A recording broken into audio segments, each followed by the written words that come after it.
It's a Wednesday and I have 2 exams today. First is biochem at 9 a.m. and the next is FB at 3 p.m.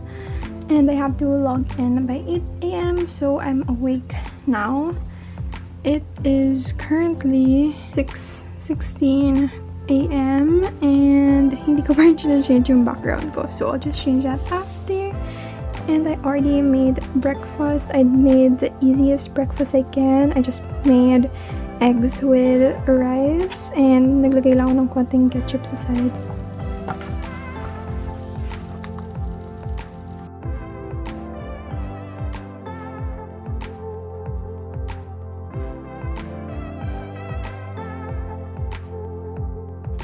First exam for today is biochem, so I'm just gonna wait for the Zoom to start. Biochem exam is done. Next is epi, which is at 2 p.m. yung login time. I'm already studying sa iPad and I already ate lunch. So yeah, this is gonna be our second to the last exam. Next one would be on Friday for anatomy. I'm so stressed and I'll just talk to you guys later after the exam. Hi everyone! I am finally done with my exams for today. Paulit-ulit ko naman sinasabi pero I only have 1 exam left, which is on Friday and it's for anatomy. And I'm so scared cause yung exam na yun is from LE1 to LE6, which means yung coverage would be yung inaral namin nung August until May. So that's a lot and it's pracs. Buti na lang ginawa nilang multiple choice. And if you don't know what that is, practicals yung lab exam naman. Kasi tapos yung lecture namin last week. So, that's that. Today, I'm gonna try and study anatomy tonight. Pero, for this afternoon, I might start my biochem paper kasi hindi ko pa na siya nasa-start. And I'm gonna rest for a bit kasi super sakit ng ulo ko. And as you can see, nagbe-breakout na yung forehead ko. Hindi ako masyadong nag-skincare kasi nga super busy. So I'm gonna start my skincare again after finals. So yeah, last exam on Friday and I'm so scared. But I'm happy, patapos na.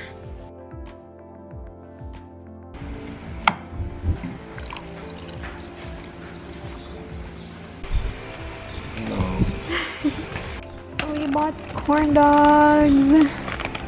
Yung mga in-order namin. And it also comes with mustard and ketchup. I think it's 96 pesos for the half mozzarella and half hot dog. Tapos 120 plus yung full mozzarella.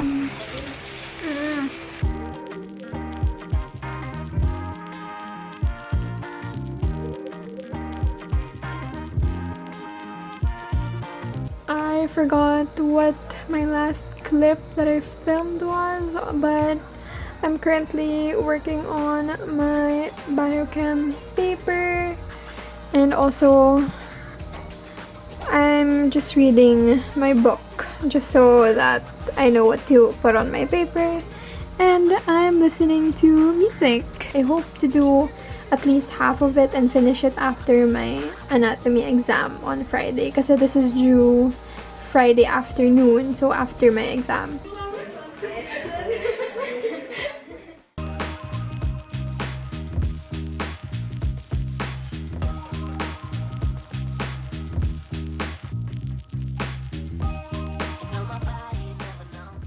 I'm still studying neuroanatomy and oh my gosh, I forgot how hard this was. May natira pa, so ayan, inaubos ko na nga lang, and then this is what I'm studying. I got some packages today. If alam niyo yung mga cakes, or not cakes, but like chocolate, or I don't even know what it's called. Ito yung parang mold. I'm gonna try and make a gift for Anton for his birthday. So I think I'm gonna post this after. I'm gonna test if I can actually make it because syempre I don't want to fail naman when I actually give it to him. So I'm gonna practice making this and it's so cool. It also has a hammer with it. This is actually for my sister. This is my mom's birthday gift to her because she wants this and I didn't tell her that I told my mom.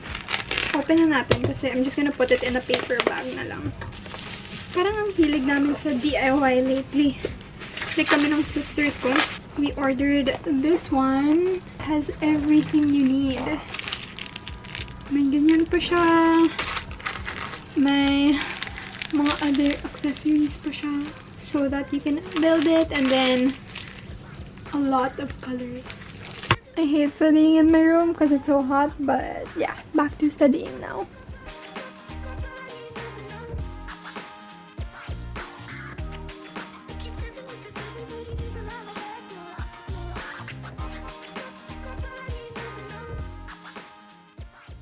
Good morning. It is currently 6:34 a.m. and I just woke up.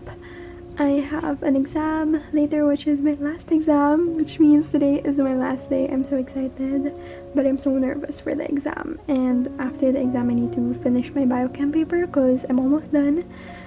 But yeah, I'm so excited for today. It's my last day as a first-year student. My exam is at 9 a.m. but I woke up early so I can study a little bit more. And also I need to eat breakfast first so that I'd have energy for later. So yeah, I'm gonna eat breakfast now. For my breakfast, I have hot dog, egg, and rice. I just make the quickest thing I can make. And I just really think it's important to eat breakfast in the morning before your exam because it really helps me a lot. And yeah, ito yung pinakamadaling naisip kong gawin today.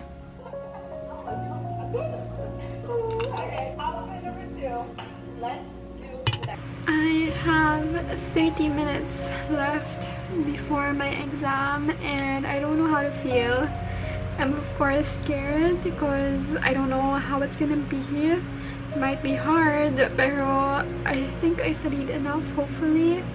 I'm just so nervous, but at the same time so excited. This is my last exam and I still can't believe that I'm almost done with the first year. That's so weird. Like, I can't believe I started med school last year and now I'm at the end. I'm so excited, so nervous, and I'm just excited for my vacation. Last exam as a first year. Oh my gosh, I'm done with my exam. I don't know how to feel. It was pretty easy, but meron pa rin akong answers na hindi ako sure, so I still don't know my score. I think they're gonna release it tonight. I'm not sure, but I'm scared. I'm just happy it's done. I just need to do my biochem paper and I'm done with first year. Ayan, no score yet, but last exam of the year. Oh my gosh. I'm finally done with my paper.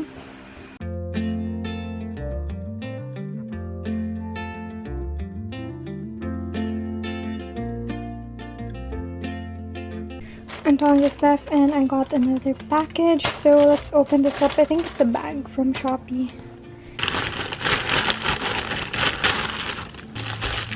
The bag looks like this. It's so small, but I guess it's kind of cute. It's not the best quality, but okay na siya for the price. I think I got this for like 39 pesos only because I had Shopee coins, but I think mga 40 plus lang yung original price na to. My plan for tonight is edit the videos I haven't edited. I think beginning of May.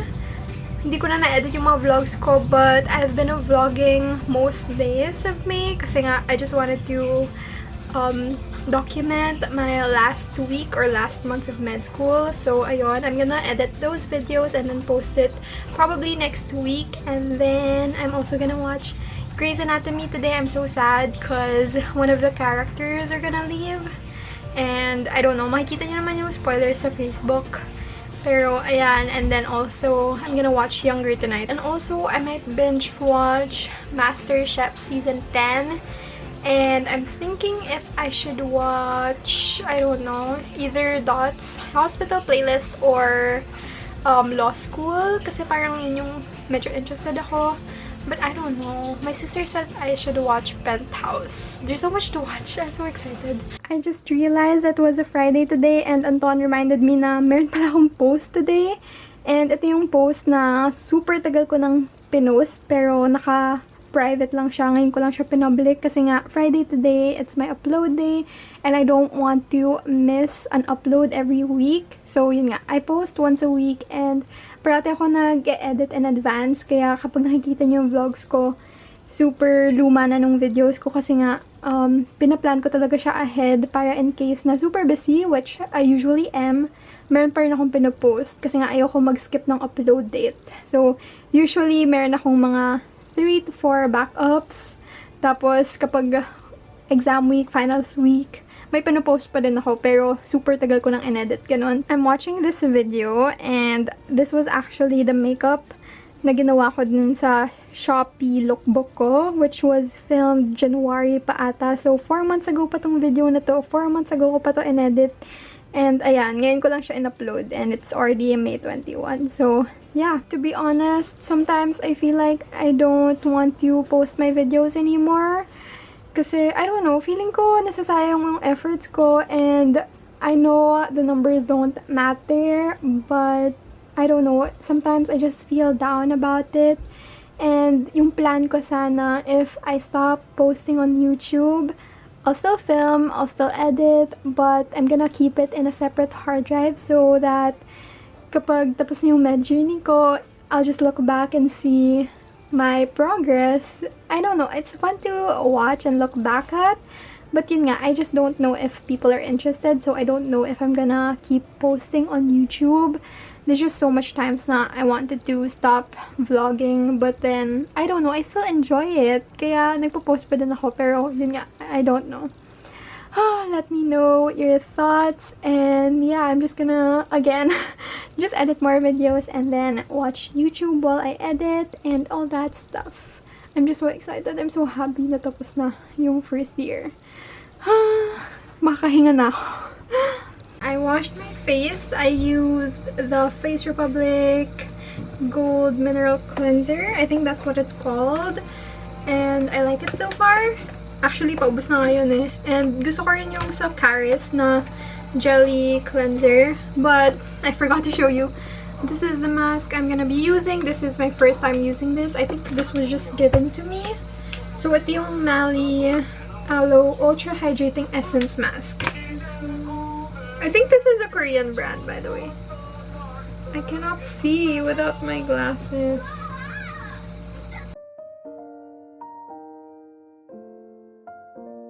Minutes. Where's my mask?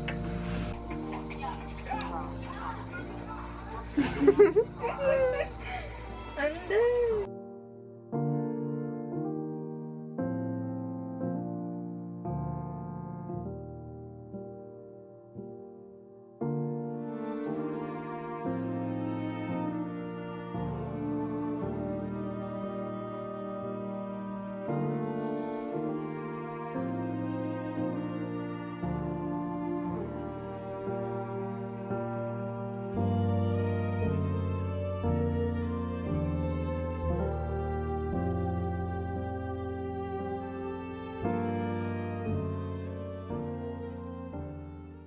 We just finished watching Younger episode 9 and I really liked it. I'm so excited for the next one next week. And I think 3 episodes left na lang and I'm so sad na last season na nila. But anyway, the next show I'm gonna be watching is Grey's Anatomy. Ito yung recent episode 15 ng season 17.